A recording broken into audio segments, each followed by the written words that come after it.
पूरे देश के अंदर अभी एक तरह से कीचड़ फैला हुआ है जिसमें इनका ये कमल खिला हुआ है। इस कीचड़ की सफाई जिस दिन कर दी, कमल अपने आप खिलना बंद हो जाएगा।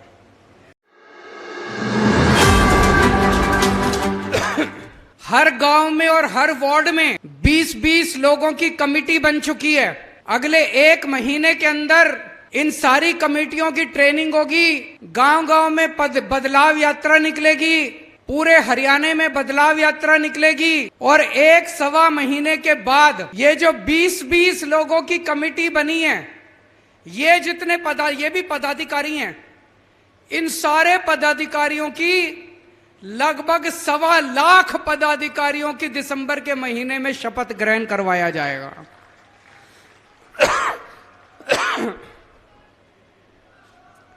जिस पार्टी के इतने पदाधिकारी हों, क्या उस पार्टी को कोई हरा सकता है? आज मैं भाई साहब चैलेंज के साथ कह सकता हूं, कांग्रेस के पास भी इतना बड़ा संगठन नहीं है जितना आज आम आदमी पार्टी के पास है। बीजेपी के पास भी इतना बड़ा संगठन नहीं है जितना आम आदमी पार्टी के पास है। इतना बड़ा तो छोड़ो, मुझे लगता है इसका 10वां हिस्सा भी नहीं है उनके पास जितना आज आम आदमी पार्टी का संगठन तैयार हो चुका। और संगठन हवा में नहीं बनता, संगठन में हड्डी होती है, खून होता है। संगठन तब बनता है जब लोगों को उस संगठन से, उस पार्टी से उम्मीद होती है। आज अगर कांग्रेसी या आज अगर भाजपा वाले गांव-गांव में जाएं और कहें हम संगठन बनाना चाहते हैं, जुड़ो हमारे साथ, कोई नहीं जुड़ने वाला। आज जब आम आदमी पार्टी का कार्यकर्ता घर घर में जाता है तो हर घर का बच्चा कहता है मैं भी जुड़ूंगा, मैं भी जुड़ूंगा, मैं भी जुड़ूंगा। क्यों? आम आदमी पार्टी से उम्मीद है लोगों को। मैं डॉक्टर संदीप पाठक से बात कर रहा था। डॉक्टर संदीप पाठक हमारे पार्टी के राष्ट्रीय संगठन महामंत्री हैं और जिस तरह से वो जमीन पे काम करते हैं संगठन बनाने का, ये भी एक कला है संगठन बनाना। तो मैं उनसे पूछ रहा था हरियाणा का क्या माहौल है। वो कहते हैं भाई साहब मैं ज्यादा बड़ी बात नहीं करूंगा, लेकिन जो माहौल पंजाब में चुनाव के दिनों में था, बोले जी आज हरियाणा के अंदर उससे 10 गुना ज्यादा माहौल है जितना पंजाब के अंदर। और मैं डॉक्टर संदीप पाठक की असेसमेंट की इज्जत करता हूं क्योंकि ये जमीन पे रह के काम करते हैं। तो आज पूरी जिम्मेदारी के साथ मैं स्टेटमेंट देना चाहता हूं। दिल्ली के लोगों ने मिलकर पहली आम आदमी पार्टी की सरकार दिल्ली में बनाई थी। पंजाब के लोगों ने मिलकर दूसरी आम आदमी पार्टी की सरकार पंजाब में बनाई थी। 2024 के अंदर हरियाणा के लोग मिलकर हरियाणा के अंदर तीसरी आम आदमी पार्टी की सरकार बनाने जा रहे हैं। नोट कर लेना मेरी ये बात आज।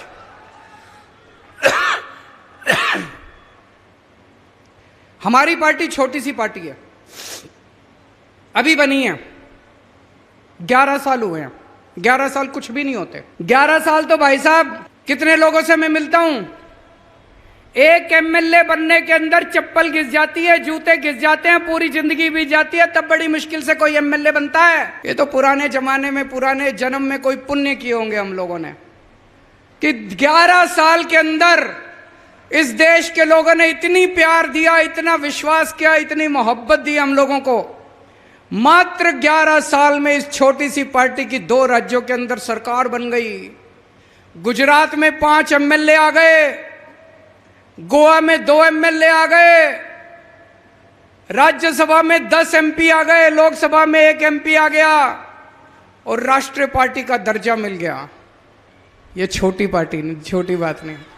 आज पूरे देश में तीसरे नंबर पे तीसरी बड़ी पार्टी, मात्र 11 साल में तीसरी बड़ी पार्टी आम आदमी पार्टी बन गई है बीजेपी और कांग्रेस के बाद।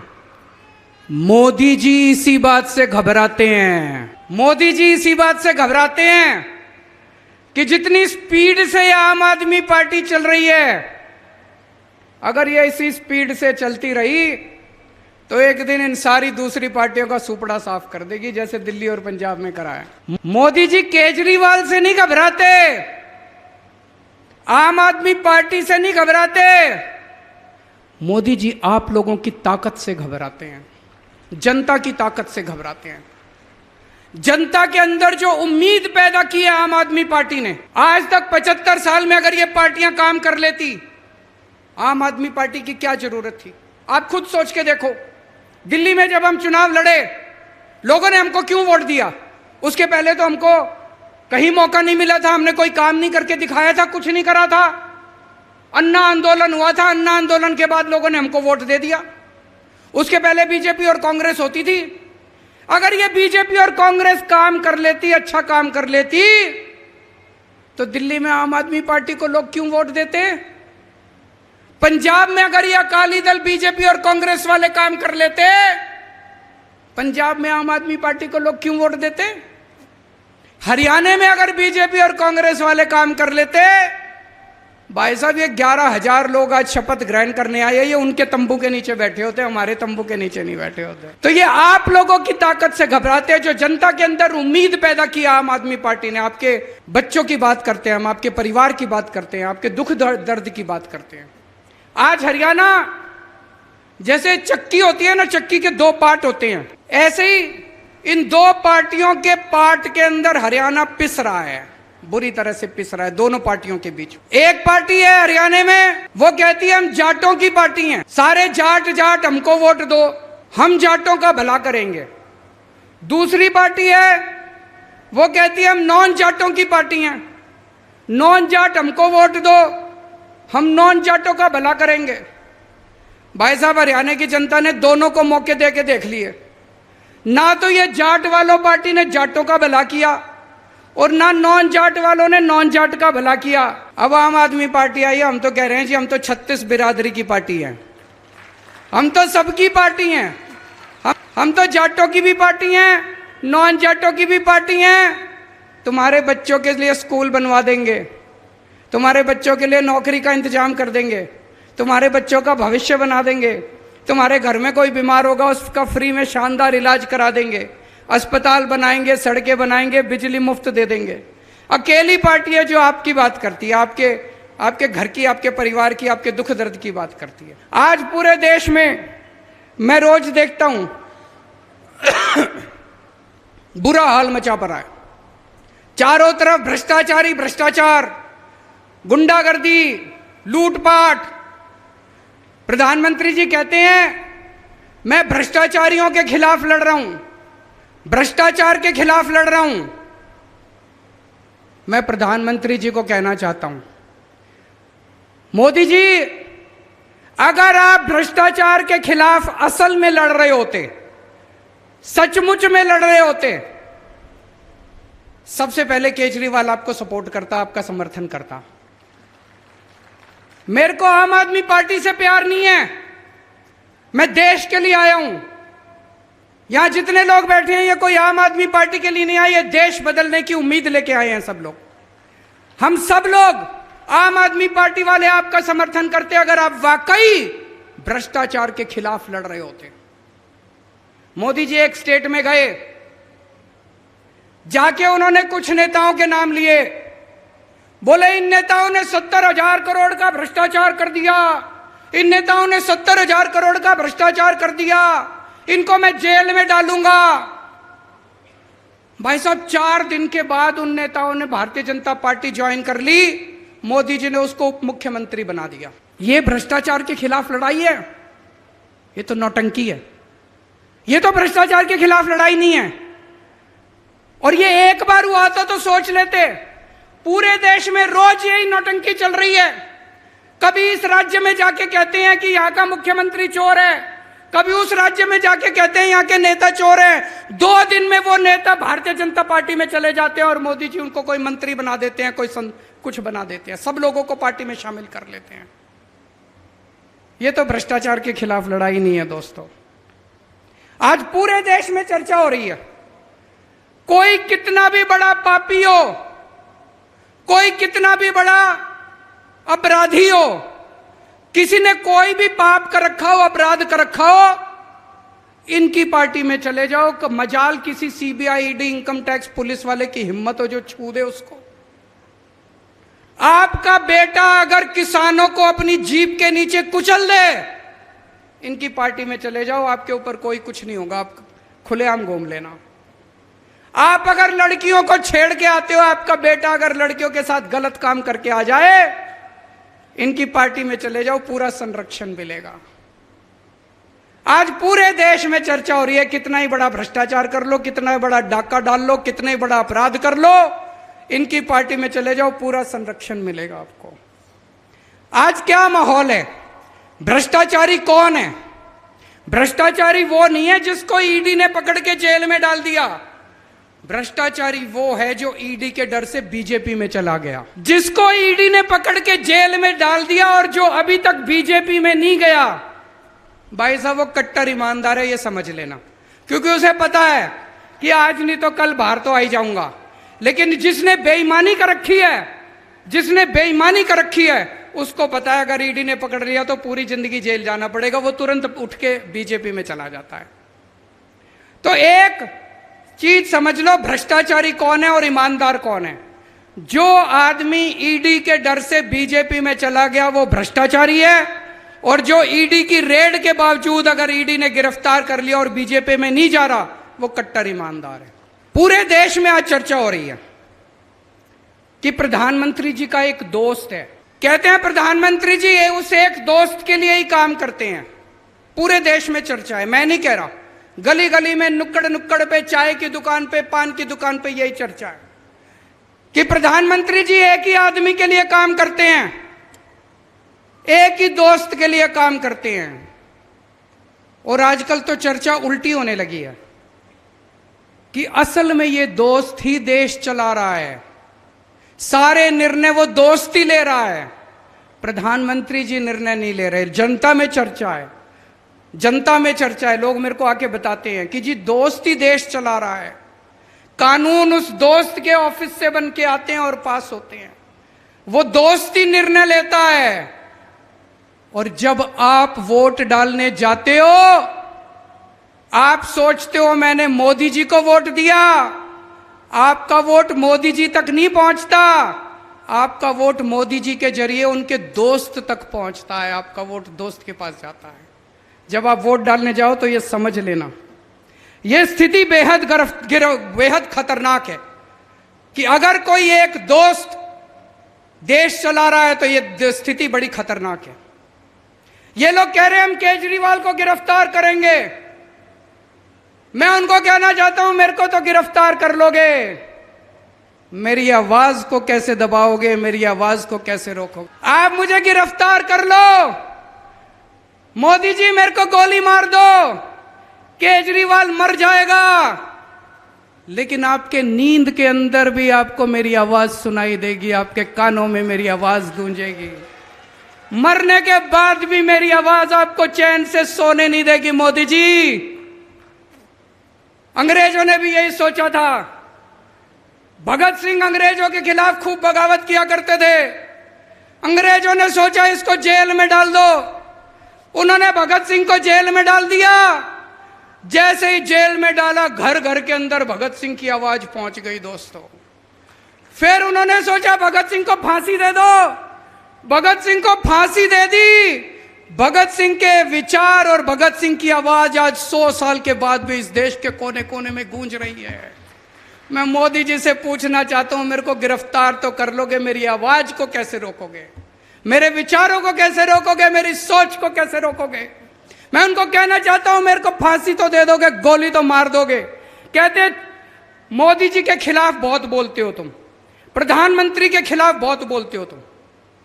तो आज मैं एक पेशकश करना चाहता हूं प्रधानमंत्री जी को। प्रधानमंत्री जी, मैं आपका समर्थन करूंगा, पूरी आम आदमी पार्टी आपका समर्थन करेगी। आप ये एक दोस्त की वो क्या कहते हैं, नौकरी करना बंद कर दो, दोस्त की दोस्ती छोड़ दो। 140 करोड़ लोगों के लिए काम करना चालू कर दो, ये दोस्त के लिए काम करना बंद कर दो। ये चोर उचक्के भ्रष्टाचारियों को संरक्षण देना बंद कर दो। इनको अपनी पार्टी के अंदर जितने चोर उचक्के बैठे हैं उनको सबको जेल भेज दो। देखो मैं तो क्या, ये सारा देश आपका साथ देगा।